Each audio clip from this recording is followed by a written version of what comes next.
Welcome everyone. This is Danny with Get Wisdom, and joining me today, of course, is Karl Mollison, and we are going to continue today with our channeling series. And today's subject is Elvis Presley, who's a grand musical figure from the past. He was kind of set the stage for the whole rock and roll movement in the U.S. especially, but he was actually popular all over the world, and he had a very interesting life and kind of a tragic ending, like a lot of people in the music industry, a lot of famous shooting star type characters. He was among those. He probably, had he lived, would have produced a lot more music in his life because he was quite a prolific entertainer and songmaster. So. So we're good. So I have 6 questions for Elvis Presley today in the light, and so we'll just do a little discussion here, and then we'll get started. Karl, is there anything you'd like to tell us about what we're going to be doing today?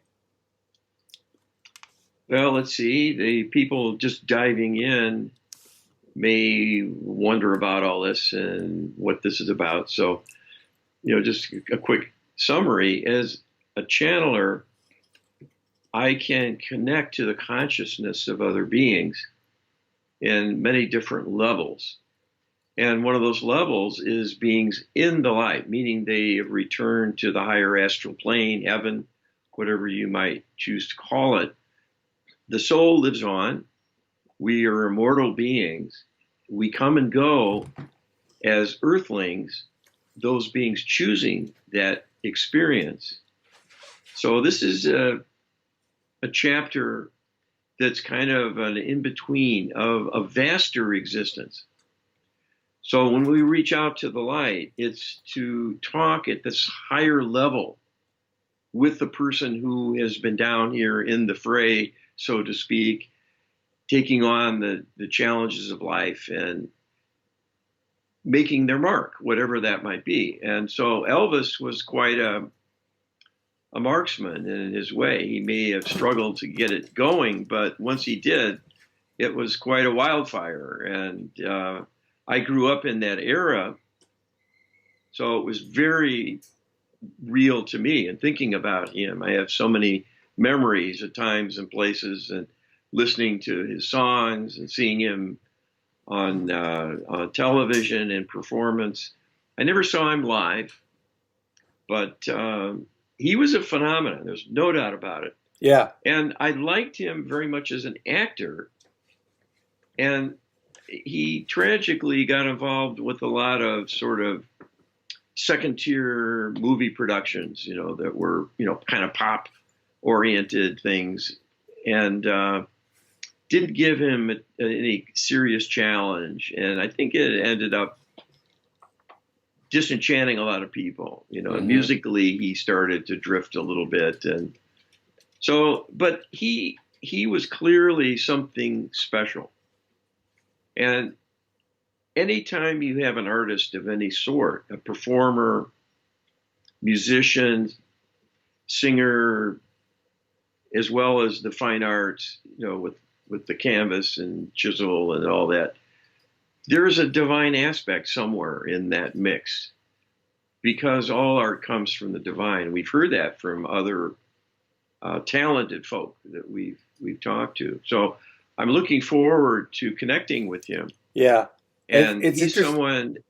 It's interesting you say that too, because in all the fields of endeavor, human endeavors and stuff, that's one place where there's a lot of corruption that occurs, but still that divine aspect comes through, in spite of all that.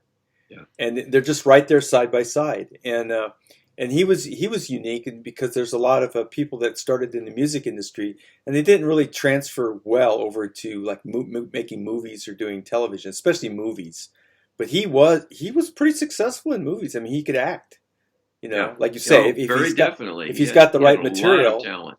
Yeah, anyway, he was a multi-talented person. Yeah. And that's no accident. That's a divine gift right there.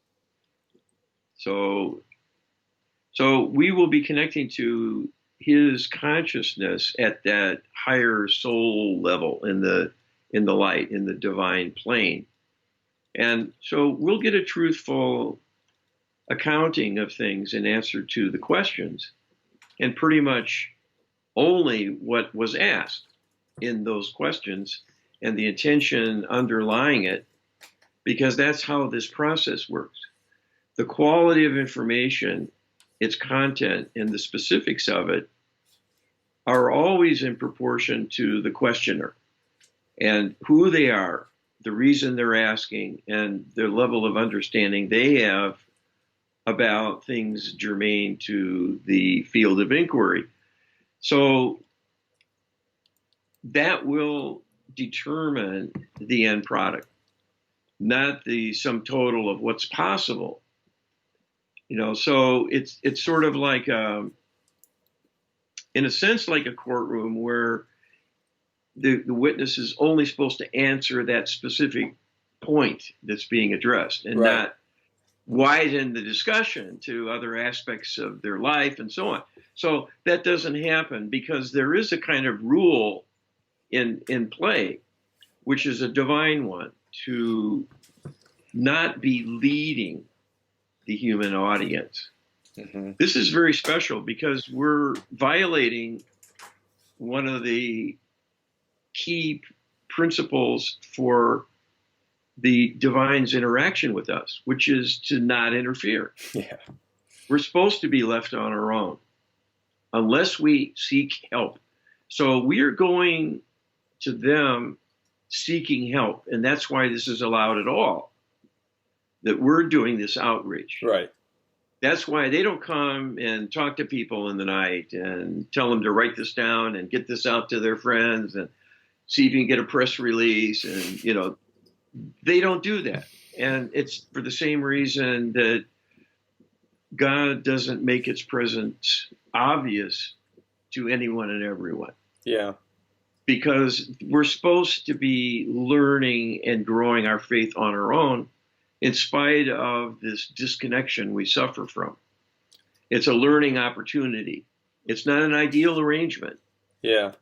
And there's a long story behind it. But anyway, the rules of the road now are that we have to ask for what we get, basically. And the other thing that we've brought up in previous channeling discussions before we started the channelings is the safety and karmic entanglement issue, which is probably should be noted as well. For instance, I may ask a question here where someone living, or maybe even someone who's not living, could be embroiled in the story in some fashion. Well, Elvis Presley as a light being isn't going to spill the dirt on this person because of the harm that could be potentially done. They're not interested in salacious information or a whodidit scenario or something like that. They're not going to throw anybody under the bus, and they're also not, even if we ask, they're also not going to tell us something that could endanger our safety, yours and mine, and they're not going to tell us something that could endanger the safety of a potential listener. And that's generally what we're going to see in the answers that we get. So there's a lot of things I could ask, digging for that, and you'll see that those, if I did ask something like that, they're very talented in the way that they just sidestep, the question, basically, and they'll go into something related, something helpful, something beneficial, but they're not going to create karmic entanglements, and they're not going to endanger us. Right. Yeah, well said. There's lots of consideration. Yeah. So keep that in mind in terms of what comes forth. The questions we tend to ask are somewhat open-ended on certain topics that we feel are of interest to our followers and to us personally. Yeah. And not necessarily the most pressing thing a particular person or fan of the celebrity, if we're dealing with such, might want to know most. Yeah, that's a good point, because you may have an investigative journalist or somebody trying to corroborate some piece of information, as well as a rabid, Elvis fan who's looking for him in Vegas or something because they believe he didn't die, or something like that. And there's a whole bunch of salacious type questions that we could be asking along those lines that just aren't there because they're not productive. They're not going to answer those kind of questions for the reasons we just stated. Right. Yeah. So I'm doing my channeling through Creator of All That Is, because that's the best way I know to maintain safety around the work and freedom from corruption, because there is a huge hazard in doing channeling of reaching a lower level source. It happens all the time. It happens with most channelings that are done, unfortunately, because people aren't scrupulous about it in this way. They're not anticipating the problem. Yeah. And because they can connect and they get someone speaking to them and it makes sense, they like what they hear, it seems to fit, they're happy. And so we end up with lots of channelers who are getting hand-holding by imposters. So that's a whole other subject.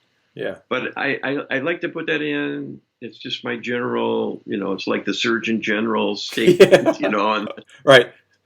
On the consumer product. This may be hazardous to your health. Well, the small print at the bottom of the label, Yeah. It's there. You should read it.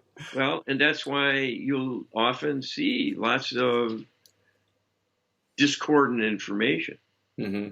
And it's the major reason why much of the information we get from Creator and from other light beings we talk to is quite different than the tone and level of focus of most other channeled material. Yeah. We have the Sweetness and Light group, where it's all about happy talk and upliftment and encouragement. And, so people love it. They eat it up. It's sorely needed because we've got a lot of tough things we have to deal with that aren't so easy. And any upliftment and encouragement is wonderful. But it doesn't serve if it isn't helping with those problems that we need the upliftment because of. Yeah, and the problems themselves are often not even explained, described, or noted. Yeah. Yeah. And that's kind of telling that if people aren't addressing the problems of the world and the need for healing and all the things that go wrong with people that they struggle with, then, what's the point of it? Because just sitting around and thinking happiness won't shift the problems for those folk. Yeah.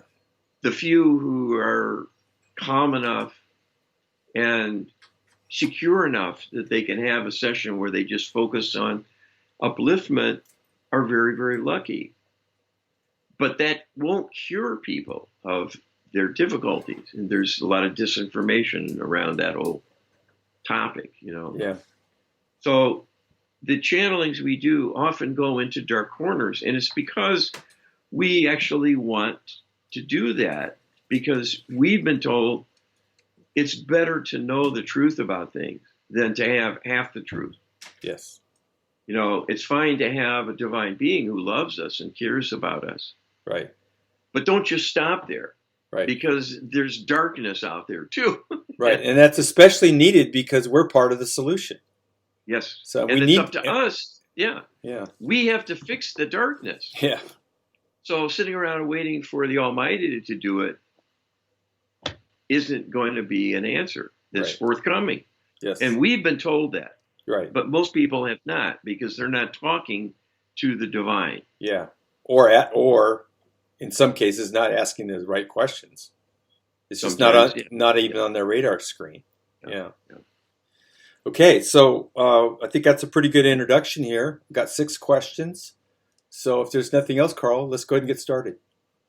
All right, I'll just take a moment to make the connection with the right state of consciousness that I need and put protection around the work, and then he will announce he is here. Okay, thanks. This is Elvis Presley speaking. Thank you for joining us. Were you able to transition safely, and can you tell us about the cause of your passing and what happened afterwards? I did transition safely. And the reason is, in spite of the dark aspects of my life and the things I struggled with very, very greatly towards the end of my life in particular, I had strong faith, and the spiritual connection was strong within me. That sustained me and was the driving force for my music career entirely. I had many, many distractions, as you can see on record with the many news accounts of my life, the many interactions I had with people at all levels of society, and the notoriety from the controversy surrounding rock and roll in its early formation and beyond, and the quite rabid fan following that was a source of consternation for many. But my passing could have gone the other way quite readily.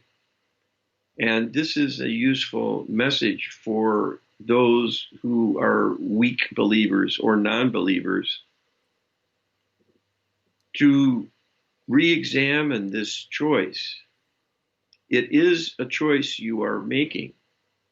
The fact God does not come and appear before you and give you a handwritten invitation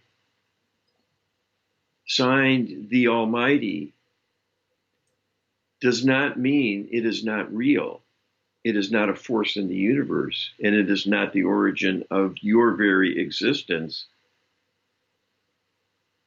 And you are not a part of that very consciousness itself. You are living in denial if you are disconnected totally from the awareness or acceptance of the divinity. You do yourself a major disservice. And we say this with love because we see the many dark places where the lost souls of departed humans have ended up because of their disconnection and their separation from the divine in their thinking and in their beliefs. This renders them weakened in many, many ways, one of which is a lesser ability to return to the light on their passing. Life is but a very, very brief journey. One needs to find their way home. That is the light. If you fail to believe during your physical lifetime, you may not get back, at least on your own, with the cooperation that is extended to you, always without fail. The disbeliever is not punished by the divine. They punish themselves by turning away. We are simply saying that will have consequences, not to your liking much of the time. So I was in a very depleted state on many levels. I was still a quite young man, but the ravages of time in my case were the influence of long-standing overuse of prescription drugs. This was a very dark influence on me, and it was debilitating. It caused all kinds of physical problems within me, and also resulted in some cognitive impairment and impairment of judgment, this can be devastating because it is all you have to make decisions with. And if you become impaired, your life will not be the same, nor can it be. So I did many foolish things.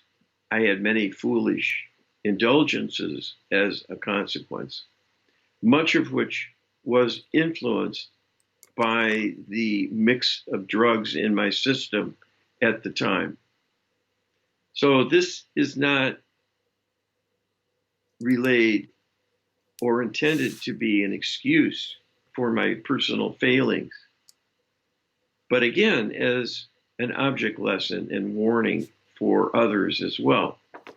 You know, from your understanding and awareness of culture, the many talented people who fall short in their life journey and end their lives far too soon through similar distractions and turning to drugs or alcohol to cope with stress is a common failing and a common source of debilitating conduct, resulting in the demise of the individual. It need not happen if there is a strong spiritual focus and a conscious awareness that this is a deliberate tool of the darkness used to entice people and have them embark on a slippery slope of indulgence that can get out of hand and become unstoppable, leading into a downward spiral and an early passing. Okay, thank you. What were the divine aspects of the music you made and loved, and how did it differ from the other music now? And now that you have your current perspective as a light being, and given you as Elvis Presley were performing in the days when rock and roll was just coming into its own. There are many, many things we can say about this. There are many, many things we cannot, for the reasons of avoiding the finger pointing you alluded to in your discussion prior to saying hello to me directly, all of which were true. There are many pitfalls in life, self-selected, self-created, as well as imposed deliberately by the darkness and agents of the darkness. So we can speak to the quality of music in reference to the reality of the origin itself. That music is a divine manifestation. It is an appreciation of the beauty in physics as an extension of mathematics, but in a higher physical depiction of the energies more directly through the creation of a vibration that is perceived and appreciated in a way to appreciate its symmetry. We're sounding like a physics professor here, but we are simply using this to showcase music as something that goes far, far beyond a kid with a guitar strumming a few chords and mouthing a lyric with a tune behind it. Music at its ultimate expression is divine in all respects. both its origin and its reason for being, and the context in which it is performed or expressed in service to another. The reason people listen to music in the first place is because they too are divine, and it reaches their ears as a divine message because they are constructed to hear such messages. It is built into the system. So all musicians are tapping that innate capability to create musical expression as a reflection, in some respect, of the divine existence. And in some way, the broad message of love or its absence, as the case may be. That is why there are happy songs as well as sad ones. The many varieties of life experience, talking of love and the yearnings for love and the heartbreak of lost love, the joy of reunion, the joy of unconditional love from the divine. All the categories of music exalting the heavens or bemoaning tragedy are in some ways a depiction of love on the wing. It may only be a memory reflected in the song with regret, with tears, with anger or scorn for something or someone, but in a way, a very legitimate depiction of life dilemma coming from a loveless existence, or if on a happier tone, the giving and receiving of love when things are in balance and proceeding in harmony. The expression of kindness to another is a perfect vehicle for musical performance because that can be conveyed readily through sound alone. This is what music is for. The era giving rise to my career was one of change. It was an era of disruption in the established order by the generation coming up through the 50s and 60s.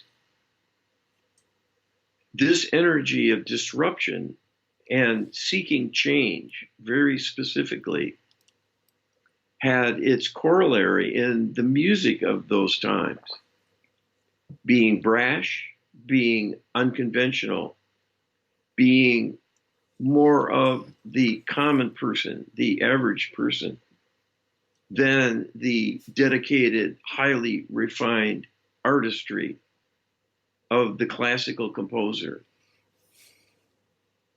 It was immediate, and it was felt viscerally because of the emotional connection with the energy of people coming in and immediately bumping into life and not liking what they see.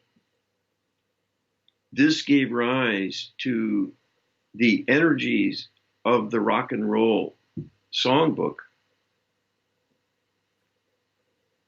lamenting many aspects of life at that time. And the love arena as well suffered from the vicissitudes of life. And so often this was used as the subject of lyrics, the love relationship, as a time-honored choice all through the literature. But the era was about change, and I was very much a part of that change for a time, at least. The things that resided in my awareness were very much the issue of divine love. I expressed this through my love of gospel music and the love I had for my family, my mother in particular, was quite important in a central aspect that gave great energy to much of the music I performed. This was my deepest inner yearning, to live for and through the divine in what I did as an artist. It was rarely indulged. That was because I was managed. I was shaped, conditioned, guided, and manipulated as well at times to constrain my career work and choices to the commercial market, often seeking the lowest common denominator because it held the most dollars. I was young, I was naive, and I was wanting to please as many people as possible. And it only developed over time that my awareness grew. I was ultimately not serving those who cared about me and my music as fully as was possible. But I myself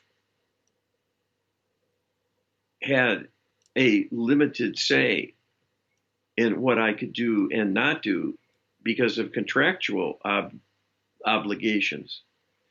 This constrains most artists.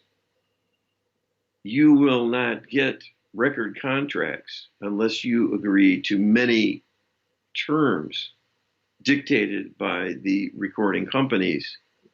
The same is true in every field, whether it's motion picture, sound production, television, projects, and so forth.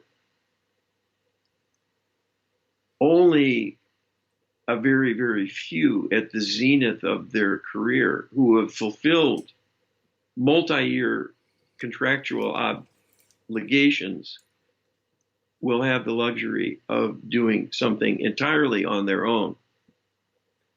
And oftentimes what happens is they, in effect, are starting over in a somewhat different career.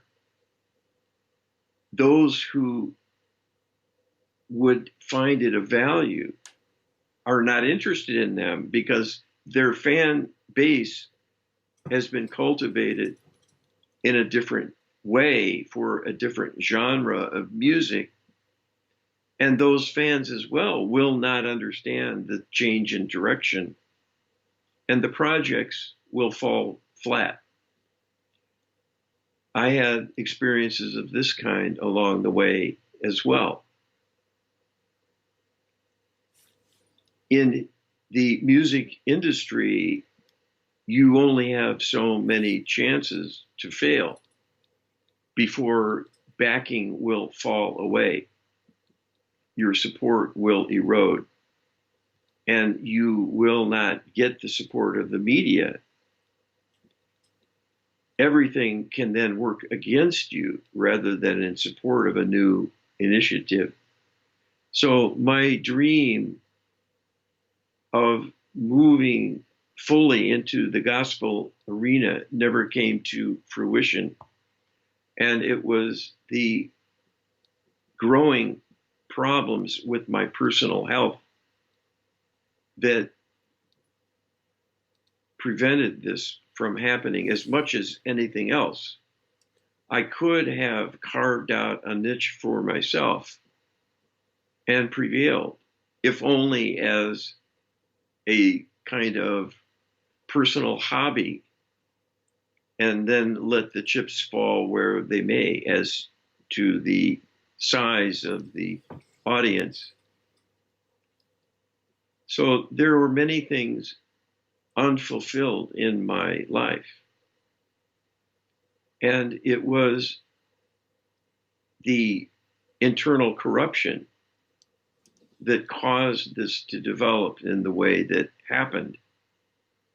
I was manipulated heavily by the darkness all during my career. And that is because the darkness always attacks the light. Few things shine as brightly as the so-called stars on screen or in the media, the performance arena. They are cultural icons, envied by many, beloved by many, and cherished by many because of the great need in all for the divine message. This is what is underlying the yearnings of the youth in every new generation. It is why they are so bright-eyed and eager and seemingly gullible as well as innocent, thinking they can take on the world and have things fair and equitable and in a proportion to true value. And generation after generation find themselves disappointed and becoming more conservative in their views because this is seemingly demanded by the realities of life. What we can tell you is it is the so-called realities of life that are abnormal. And in a sense, it is those who embrace the practical and accept the limitations who are naive in their thinking that this is unchangeable and is to be expected and must simply be lived with because it is, quote, realistic.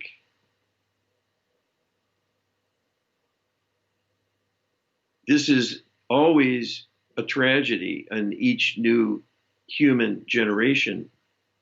The goal of the light is to support the new generation and its message, which is more one of need and desire than of solutions. And that is the flaw in the system. The new generation must figure it all out on its own. It is a race against time. Will, in the process of growing up, so to speak, people find their way to tools capable of changing things.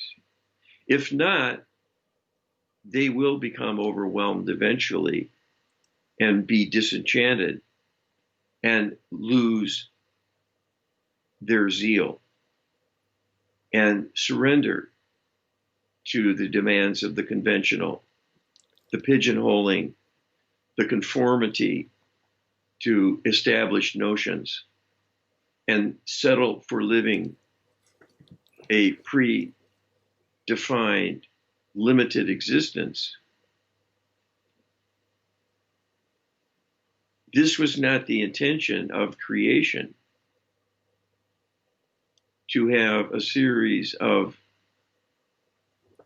similar lives with similar existences, one a cookie cutter of the next.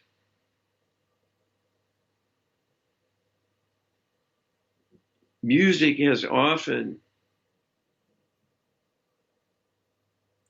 been a striving to uplift and to keep the hope alive of something greater.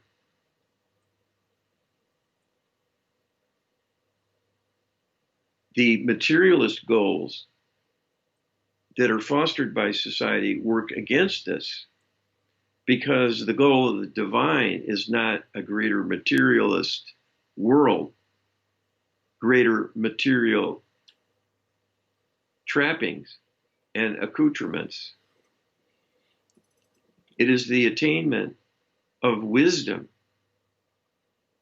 that is the gold standard, the goal of life in a true sense, being the attainment of wisdom, at the heart of which is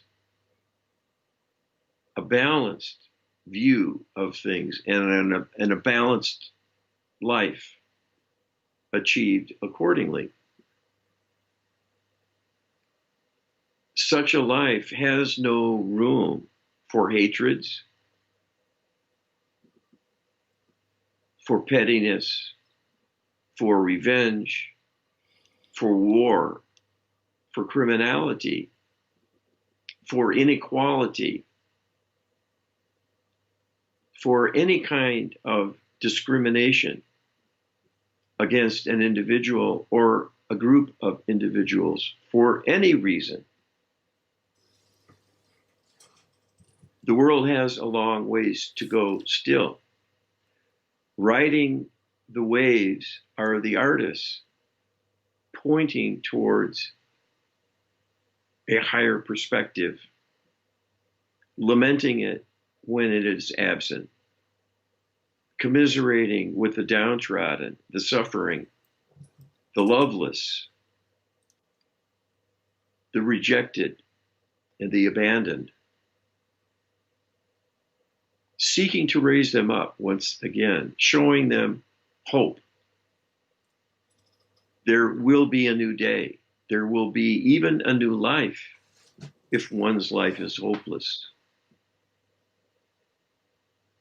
The message needs to be shouted from the rooftops.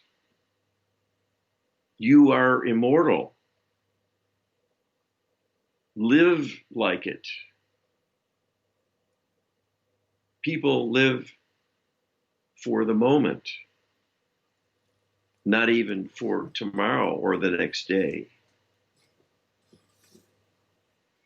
If you lived for forever, you could change your entire perspective about everything you do and how you go about it. That is what the world needs now.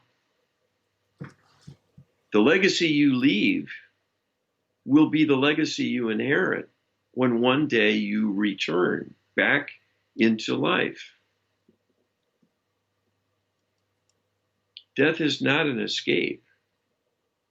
It is simply a time out from the life experience here where you are.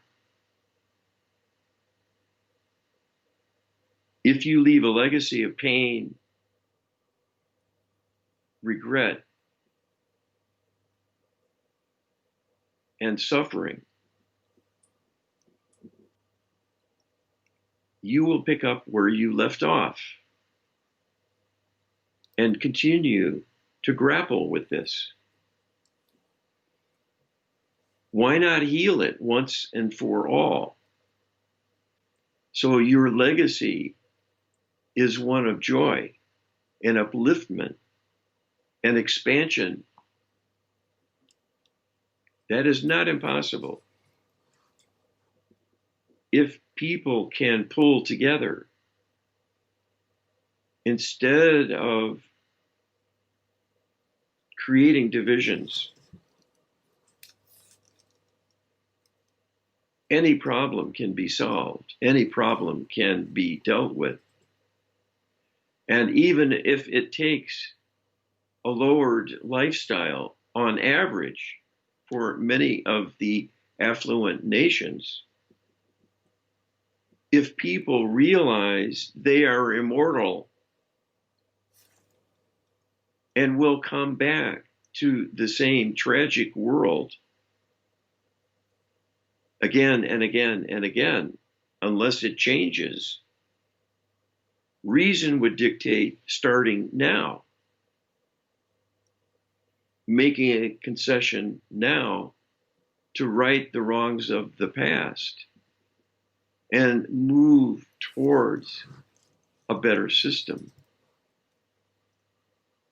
Music is always in response to the divinity within you.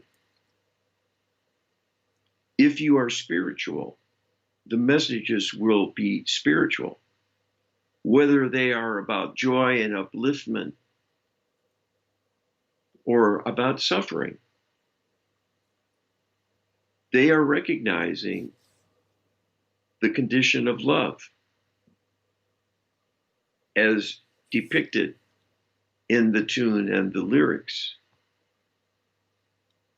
The reason music has changed is not only because of the passage of time and the passing of fads that lose their attractiveness to the modern ear.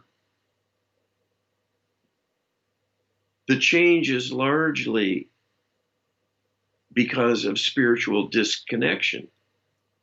It is growing.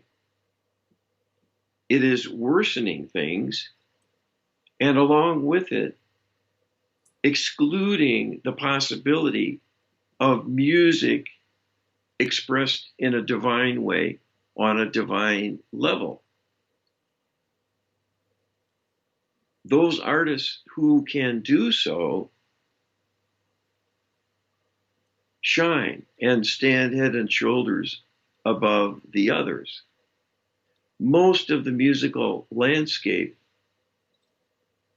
is a land of poverty and emptiness because the artists themselves are closed off to their own divinity, and in that state of being are not supported by the light to express the divinity through them musically. This happens with those who have a connection. That is what made my career. It made me extraordinary. That extraordinary characteristic was the divinity I connected with, pouring through me, lifting me up, empowering me to sing with power and conviction and heart and authority, because the emotions were genuine.